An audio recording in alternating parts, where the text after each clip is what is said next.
Good morning, students. Today I will start your SST class online. Dear students, for class 5th, today's our topic is chapter number 10. Dear students, in our previous video, we do this chapter difficult word and word meaning. I hope you learn and write completely. Today we will do this chapter exercise. So let's start. Dear students, our exercise number A is tick the correct option. Our first question is dash create pressure on natural resources. क्या है जो हमारे natural resources पर दबाव बनाता है? Pollution. क्या आएगा? Option D is correct. Pollution. POLLUTION. Pollution creates pressure on natural resources. Pollution जो है वो हमारे प्राकृतिक संसाधनों पर प्रेशर बनाता है. Now second is dash is non biodegradable.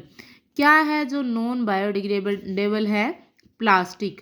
Plastic. Option C is correct. PLASTIC. Plastic is non biodegradable. Third question is which of the following cause reduction of rainfall. इनमें से क्या है जो रिडक्शन ऑफ रेनफॉल है, यानी कि जो rainfall है बारिश है वो कम होती है, किसके कारण? Option C is correct. Deforestation. DEFORESTATION. Deforestation. Now और question number fourth is things which can not be used again are called. कौन सी चीज़ें हैं जिनको दोबारा से यूज़ नहीं किया जा सकता? जिन चीज़ों को हम दोबारा से यूज़ नहीं कर सकते उन्हें हम क्या कहेंगे? Waste. Option B is correct. WASTE. Waste. Things which can not be used again are called waste. WASTE. Now और question number fifth is dash is a major threat to the environment. Pollution. Option A is correct. Pollution. POLLUTION. Pollution is a major threat to the environment. Now our exercise number B is fill in the blanks. Our question number first is dash plants and animals is at most important. Plants और animals को क्या करना सबसे important है? To protect plants and animals is at most important. To PROTECT. Protect. Now और question number second is dash is a good way of to deposit waste. क्या है जो सबसे अच्छा तरीका है वेस्ट को डिपॉजिट करने का, खराब पदार्थों को डालने का? Compost pits. COMPOST. Compost. PITS. Pits. Compost pits is a good way to dispose waste. Waste को डालने का सबसे अच्छा तरीका है उर्वरक खाद बनाने का, जहाँ पर एक जगह वेस्ट को डालकर कंपोस्ट पिट बनाया जाता है. Now question number third is reduce, recycle and dash are the 3R of keeping environment clean and healthy. कौन से 3 R's हैं जो एनवायरनमेंट को क्लीन और हेल्दी बनाते हैं? Reduce, recycle and reuse. REUSE. Reuse. Now our question number fourth is dirty water is also dash. जो खराब पानी है वो भी क्या किया जा सकता है? उसको भी रिसाइक्लेबल. डर्टी वाटर जो होता है वो भी रिसाइक्लेबल है, जिसको दोबारा से पुनः चक्रण किया जा सकता है. RECYCLABLE. रिसाइक्लेबल. नाउ और question number fifth is planting of new trees is known as. जो नए पेड़ पौधे जब हम लगाते हैं तो उन्हें किस नाम से जानते हैं? क्योंकि पेड़ पौधों को काटना तो डिफोरेस्टेशन कहलाता है, लेकिन पेड़ पौधों को लगाना क्या कहलाता है? एफोरेस्टेशन. AFFORESTATION. एफोरेस्टेशन. नाउ हम जो हमारी एक्सरसाइज नंबर थर्ड है इसके अंदर कुछ वर्ड्स दिए हुए हैं जो हमें उल्टे सुल्टे दिए हुए हैं, जिन्हें हम करेक्ट वर्ड बनाना है. Now question number first is to protection of resources. Resources को प्रोटेक्शन करना क्या कहलाता है? कंजर्वेशन. इस स्पेलिंग को हम सही करेंगे, क्या लिखेंगे? CONSERVATION. Conservation. Now second is planting of trees. पेड़ लगाना क्या कहलाता है? Afforestation. AFFORESTATION. Afforestation. illegal killing of animals. Poaching. POACHING. Now question number fourth is the buying and selling of goods and services. Consumerism, CONSUMERISM, consumerism.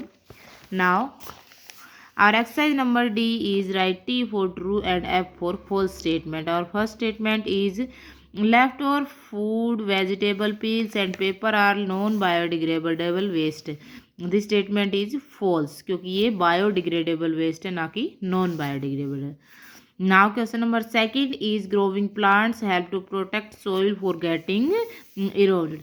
जब अधिक पेड़ पौधे लगाए जाते हैं तो उससे हमारी सोइल है उसका कटाव नहीं होता है, तो this statement is true statement. Waste paper should be recycled. जो खराब पेपर है उनको रिसाइकल किया जा सकता है, ये स्टेटमेंट भी ट्रू है.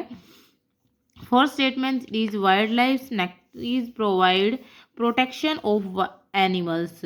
जो वाइल्ड लाइफ स्नैक्टरीज हैं वो प्रोटेक्शन प्रदान करती हैं एनिमल्स को. इसके अंदर हमारे वाइल्ड एनिमल्स ज़्यादा होते हैं, तो ये स्टेटमेंट भी ट्रू है. Fifth is every day more than 50 species of plants and animals are become extinct. हर दिन लगभग 50 पीस जो है प्लांट्स और एनिमल्स के हैं वो एक्सटिंक्ट होते हैं, तो this statement is true statement. So dear students, I hope you understand these exercise A, B and C. You learn and write these exercise in your fair notebook. Should be neat and clean handwriting. Thank you. Good morning to all of you. Let me start our maths online classes for class 5th. My dear student, in previous class we complete question number first and question number second of exercise 16.1. Today we will start from question number third. The age of 7 children are 9 years, 14 years, 21 years, 7 year, 15 year and 6 year and 5 year.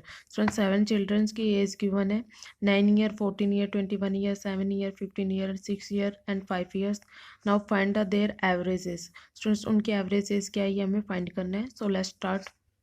Now statement is total number of children. Total number of children है 7. Sum of the age of the children's की age का sum क्या है, सभी children's की जो as है उनको प्लस कर देंगे, इक्वल होगा 77 ईयर्स के. Now average age of the childrens की एवरेज एज क्या होगी, sum of the age divided by total number of childrens. Sum of the age है 77, नंबर ऑफ चिल्ड्रन है 7. नाउ स्टूडेंट्स ये 7 से कट होता है, 7 1 जा 7, 7 1 जा 7, 7 1 जा 7. So students 11 years means average age है 11 years. I think students you understand. Now we do next question. Question number 4. The temperature of 3 different cities at different times were. Student 3 different cities का temperature था different time पे 35 degree Celsius, 37 degree Celsius and 39 degree Celsius. What is the average temperature of all the states? Student सभी cities का average temperature क्या है ये हमें find करना है. Now statement is total number of states है 3. सम ऑफ द टेम्परेचर सभी सिटीज़ के टेम्परेचर को ऐड कर देंगे, ये इक्वल होगा 111 डिग्री सेल्सियस के. Now average temperature of all cities, सभी सिटीज़ का एवरेज टेम्परेचर होगा sum of the temperature divided by total number of cities. Sum of the temperature 111 degree Celsius, इसको नंबर ऑफ सिटीज़ में 3 से divide कर देंगे. ना या इसको यहाँ पे कट भी कर सकते हैं स्टूडेंट्स, उसका मतलब भी डिवाइड करने होता है. 3 1 जा 3, 3 3 जा 9, 3 7 जा 21. सो स्टूडेंट्स 37 डिग्री सेल्सियस में सभी स्टेट्स का एवरेज टेम्परेचर है 37 डिग्री सेल्सियस.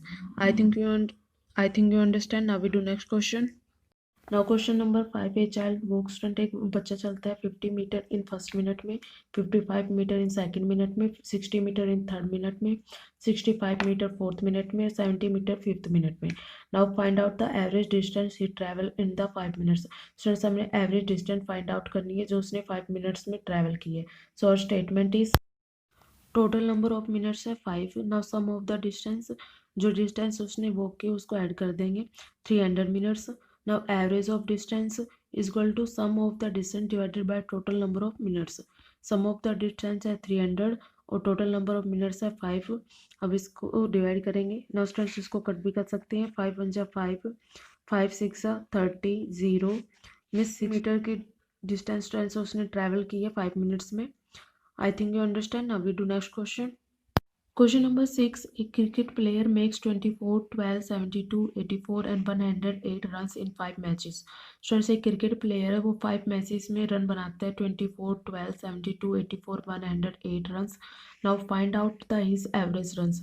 स्टूडेंट्स उसके एवरेज रन क्या है ये हमें फाइंड आउट करना है. सो our statement is now sum of the runs, stress ने टोटल 5 मैचेस में जो रन बनाए उसको ऐड कर देंगे, इक्वल होगा 300 रन के। Now total number of matches का एवरेज फाइंड करना है 5 का। नाउ एवरेज रन है sum of the run divided by total number of matches. Sum of the run है 300, टोटल मैचेस है 5, उससे इसको डिवाइड करेंगे या कट भी कर सकते हैं स्टूडेंट्स। 5 1 5, 5 6 30, 0 मिस 60 रन मिस उसके एवरेज रन है 5 मैचेस के 60 run. Now question number 7, the average income of a man during the year is 6000 rupees. Students एक व्यक्ति की एवरेज मंथली इनकम है पूरे ईयर के दौरान 6000 rupees. Now find out his total income during the year. Start during the year उसकी total income क्या है ये हमें फाइंड आउट करना है। Now statement is average monthly income given is 6,000 rupees. Number of months in a year, एक year में month होते हैं 12। नाउ टोटल इनकम हमें फाइंड करनी है। एवरेज का फॉर्मूला होता है students average monthly income is equal to total income divided by total number of months in a year. Now students यहाँ पे एवरेज मंथली इनकम गिवन है 6,000 रुपीज। टोटल इनकम हमें फाइंड करनी है। टोटल इनकम फाइंड करनी है students, इसको इधर ही रखेंगे और 12 को इधर डिवाइड में उधर जाके मल्टीप्लाई में हो जाएगा। Total income is equal to 6,000 multiply by 12। 6,000 को 12 से मल्टीप्लाई किया 72,000। स्टूडेंट टोटल इनकम है 72,000 rupees. I think you understand. Now we do next question. Now question number 8, the average monthly income of Ramu is 3,000 rupees for a year.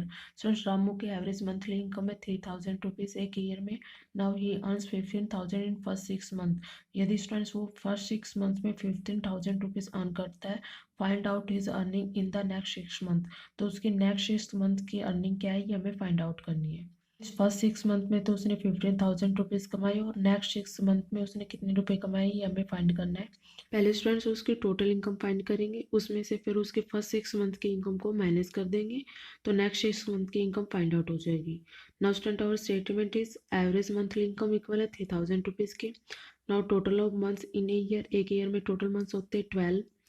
Now student total income हमें find करनी है। Average का formula है average monthly income is equal to total income divided by number of months in the year. Now average income given है 3,000 rupees. Total income find करनी है, number of months है 12। Now total income is equal to 3,000 multiply by 12। 12 इधर divide में था, equal के उस side जाएगा तो मल्टीप्लाई होगा। नाउ 3,000 को 12 से मल्टीप्लाई किया 36,000 रुपीज़। मीन्स उसकी टोटल इनकम है 36,000 रुपीज़। फर्स्ट 6 मंथ में वो अर्न करता है 15,000 rupees. Now earn in next 6 month, next 6 month में अर्न करेगा total income minus income of first 6 month. Total income है 36,000 रुपीज़, इसमें से माइनस करेंगे उस फर्स्ट 6 मंथ की इनकम को। 36,000 minus 15,000 is equal to 21,000 rupees. Means next 6 month में वो अर्न करता है 21,000 rupees. I think students you understand. So students, you do complete question number 3 to question number 8. Thank you students. Have a nice day. Students, a very healthy morning to all of you. Today we will start our video of class 5th English Reader chapter number 15. In our last video we have completed our book exercise and word meaning. Today we will start from question answer. Answer the following question in 1 or 2 words. Question number first, what was the name of little flower girl? छोटी लड़की जो फूल बेचने वाली थी उनका क्या नाम था? उसका आंसर क्रिस्टी। क्या नाम था उसका? Christy. Question number 2, where did she keep her flowers? उसने अपने फ्लावर्स जो फूल थे वो कहाँ रखे? Answer she kept her flowers in a basket on the ground. जमीन पर एक टोकरी के अंदर उसने अपने फूल रखे। Question number 3, what was the kind country looking gentleman buying near by? जो जेंटलमैन था कंट्री लुकिंग, वो उसके नज़दीक ही क्या खरीद रहा था? तो आंसर होगा the kind looking gentleman was buying some vegetables at a stall near her. एक जो स्टॉल लगी हुई थी वहां पर, उस पर वह क्या खरीद रहा था? सब्जियां खरीद रहा था, जो काइंड लुकिंग जेंटलमैन था। Question number 4, name the flower sold by little girl. लड़की के द्वारा, जो छोटी लड़की के द्वारा बेचे गए फूल के नेम तो आंसर है रोज एंड जैस्मिन फ्लावर्स। कौन कौन से फूल थे उसकी बास्केट के अंदर? रोज और जैस्मिन के। Part F, answer the following question in one sentence. Question number first, for हुम did the little flower girl work for? किसके लिए काम कर रही थी वो छोटी लड़की, फ्लावर बेचने वाली? She work for her sick grandma, किसके लिए? जो बीमार उसकी दादी माँ थी उसके लिए वो काम कर रही थी। Question number two, how much did the old gentleman पे फॉर द नोज़गेज? जो जेंटलमैन था उसने कितने रुपए जो पे किए थे उसके लिए, जो उसने गुलदस्ते लिए थे? आंसर होगा the old gentleman paid 6 pence for the nosegay. कितने? 6 pence, जो कि एक इंग्लिश मनी थी, उसने वो पे किए थे। So thank you students, have a nice day.